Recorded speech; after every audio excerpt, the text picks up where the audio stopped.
दोस्तों, आज जो सवाल उठ रहा है वो बहुत बड़ा है और सीधा भारतीय क्रिकेट से जुड़ा हुआ है। सवाल यह है कि क्या टीम इंडिया के हेड कोच गौतम गंभीर पर अब खतरा मंडरा रहा है?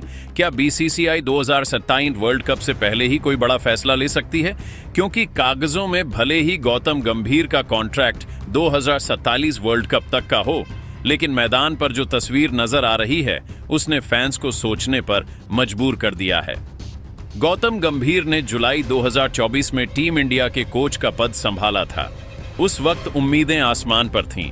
माना जा रहा था कि अब टीम इंडिया में निडर सोच आएगी, आक्रामक माइंडसेट होगा और हर मैच जीतने की भूख दिखेगी।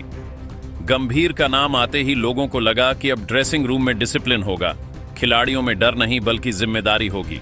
लेकिन धीरे धीरे जो नतीजे आए उन्होंने कहानी को पूरी तरह पलट दिया। सबसे पहले बात करते हैं श्रीलंका दौरे की।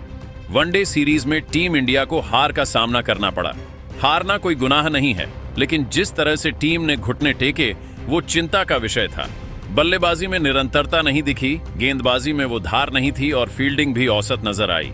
यहीं से फैंस ने सवाल पूछने शुरू कर दिए कि क्या नए कोच के साथ टीम सही दिशा में जा रही है। इसके बाद जो हुआ उसने सबको झकझोर कर रख दिया। न्यूजीलैंड की टीम भारत आई और भारत में ही भारत को टेस्ट सीरीज में 3-0 से क्लीन स्वीप करके चली गई। यह हार सिर्फ एक सीरीज की हार नहीं थी, यह भारतीय क्रिकेट के इतिहास में एक बड़ा झटका था। अपने घर में इस तरह से हारना, वो भी पूरी सीरीज में एक भी मैच न जीत पाना, बहुत कुछ कह जाता है। खिलाड़ी हताश दिखे, रणनीति कमजोर लगी और मैदान पर वो आत्मविश्वास नजर नहीं आया जिसके लिए टीम इंडिया जानी जाती है। इसके बाद टीम इंडिया ऑस्ट्रेलिया दौरे पर गई। उम्मीद थी कि पिछली 2 बार की तरह इस बार भी भारत मजबूत प्रदर्शन करेगा, लेकिन गौतम गंभीर की कोचिंग में भारत को टेस्ट सीरीज में 3-1 से हार का सामना करना पड़ा। यही वो ऑस्ट्रेलिया है जहां इससे पहले भारतीय टीम लगातार 2 बार सीरीज जीतकर लौटी थी। तुलना होना लाजमी थी और यही तुलना गंभीर के लिए मुश्किलें बढ़ाने लगी। ऑस्ट्रेलिया में सिर्फ टेस्ट ही नहीं बल्कि वनडे सीरीज में भी टीम इंडिया को 2-1 से हार मिली। एक समय था जब विदेशी धरती पर भारत की वनडे टीम का खौफ रहता था, लेकिन अब वो धार गायब सी लगने लगी। इसके बाद दक्षिण अफ्रीका का दौरा आया और वहां भी कहानी कुछ अलग नहीं रही। दक्षिण अफ्रीका ने भारत को टेस्ट सीरीज में 2-0 से हरा दिया। यहां तक आते आते फैंस को लगने लगा कि यह सिर्फ 1-2 मैचों की बात नहीं है बल्कि एक पैटर्न बन चुका है। और अब ताजा मामला न्यूजीलैंड का, जिसने भारत को वनडे सीरीज में भी 2-1 से हरा दिया। यानी टेस्ट हो या वनडे, घर हो या बाहर, टीम इंडिया लगातार संघर्ष करती नजर आ रही है। ऐसे में सवाल उठना लाजमी है कि क्या बीसीसीआई सब कुछ यूं ही चलता हुआ देखती रहेगी? अब सामने T20 वर्ल्ड कप है। अगर वहां टीम इंडिया शानदार प्रदर्शन करती है, ट्रॉफी के करीब पहुंचती है या जीत जाती है तो शायद गंभीर को और वक्त मिल जाए। लेकिन अगर वहां भी प्रदर्शन उम्मीदों पर खरा नहीं उतरा तो फिर बड़े फैसले लिए जा सकते हैं और यहीं से शुरू होती है नए कोच की चर्चा। दोस्तों, आगे मैं आपको बताने वाला हूं वो 5 बड़े नाम जो गौतम गंभीर की जगह टीम इंडिया के नए कोच बन सकते हैं। लेकिन उससे पहले आपसे एक छोटी सी रिक्वेस्ट है। अगर आपको इस तरह का गहराई से किया गया क्रिकेट एनालिसिस पसंद आता है तो चैनल को अभी सब्सक्राइब कर लीजिए, क्योंकि आगे आने वाला हिस्सा और भी ज्यादा दिलचस्प होने वाला है। अब बात करते हैं उन नामों की जो इस वक्त रेस में सबसे आगे माने जा रहे हैं। सबसे पहला नाम आता है VVS लक्ष्मण का।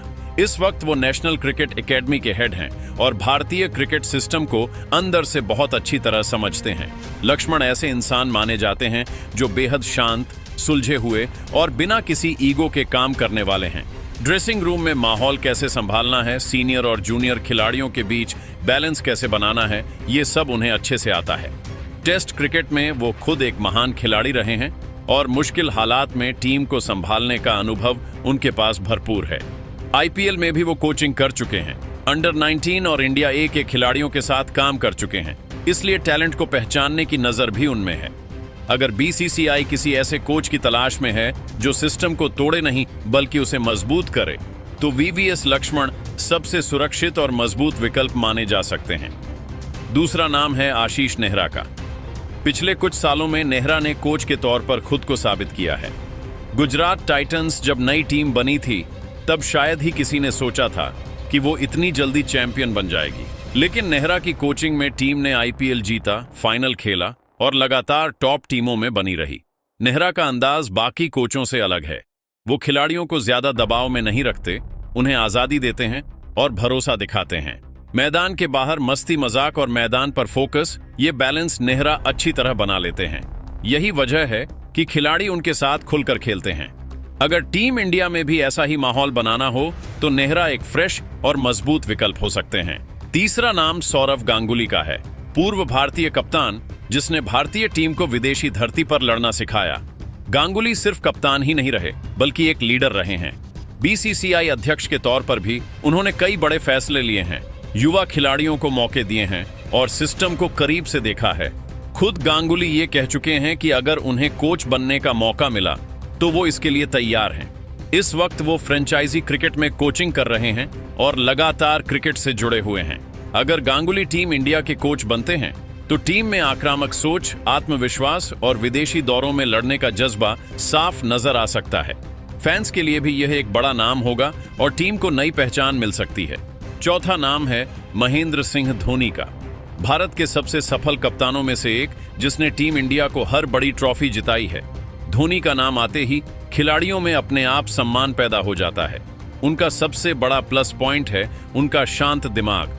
चाहे हालात कितने भी मुश्किल क्यों ना हो, धोनी घबराते नहीं हैं। मैच को पढ़ने की उनकी क्षमता, खिलाड़ियों को सही रोल देना और सही समय पर फैसले लेना, ये सब उन्हें बाकी सबसे अलग बनाता है। अगर भविष्य में धोनी टीम इंडिया के कोच बनते हैं तो यकीन मानिए ड्रेसिंग रूम में बहुत स्थिरता आएगी। युवा खिलाड़ी उनसे सीखना चाहेंगे और सीनियर खिलाड़ी भी खुद को सुरक्षित महसूस करेंगे। हालांकि यह विकल्प थोड़ा लंबी अवधि का हो सकता है, लेकिन नाम बेहद दमदार है। पांचवा नाम है वीरेंद्र सहवाग का। सहवाग का अंदाज बिल्कुल अलग है। वो हमेशा बेखौफ क्रिकेट के पक्ष में रहे हैं। उनका मानना है कि खिलाड़ी अगर डर के साथ खेलेगा तो कभी अपना बेस्ट नहीं दे पाएगा। सहवाग कई बार कह चुके हैं कि अगर उन्हें सीधे कोच बनने का ऑफर मिला तो वो जरूर स्वीकार करेंगे। उन्हें ना तो लंबा इंटरव्यू देना है और ना ही बायोडाटा भेजना है। सहवाग अगर कोच बनते हैं तो टीम इंडिया में एक अलग ही माहौल देखने को मिल सकता है। खिलाड़ी खुलकर खेलेंगे, रिस्क लेने से नहीं डरेंगे और शायद वही पुराना निडर भारतीय क्रिकेट वापस आ जाए। अब सवाल यही है कि इन सब नामों के बावजूद क्या गौतम गंभीर को हटाया जाना चाहिए? इसका जवाब आसान नहीं है, क्योंकि किसी भी कोच को जज करने के लिए सिर्फ कुछ सीरीज काफी नहीं होती। लेकिन यह भी सच है कि लगातार हारें, वो भी हर फॉर्मेट में किसी भी कोच पर दबाव बढ़ा देती हैं। अब सबकी नजर आने वाले T20 वर्ल्ड कप पर है। अगर वहां टीम इंडिया शानदार प्रदर्शन करती है तो गंभीर को लेकर माहौल बदल सकता है। लेकिन अगर वहां भी नतीजे निराशाजनक रहे तो बीसीसीआई को मजबूरन बड़ा फैसला लेना पड़ सकता है। अब फैसला आपके हाथ में है। आपके हिसाब से क्या गौतम गंभीर को और वक्त मिलना चाहिए या फिर टीम इंडिया को नया कोच चाहिए? और अगर नया कोच बनता है तो इन 5 नामों में से कौन सबसे सही रहेगा भारतीय टीम के लिए? अपनी राय कमेंट में जरूर बताइए, क्योंकि आपकी राय ही इस चैनल की ताकत है।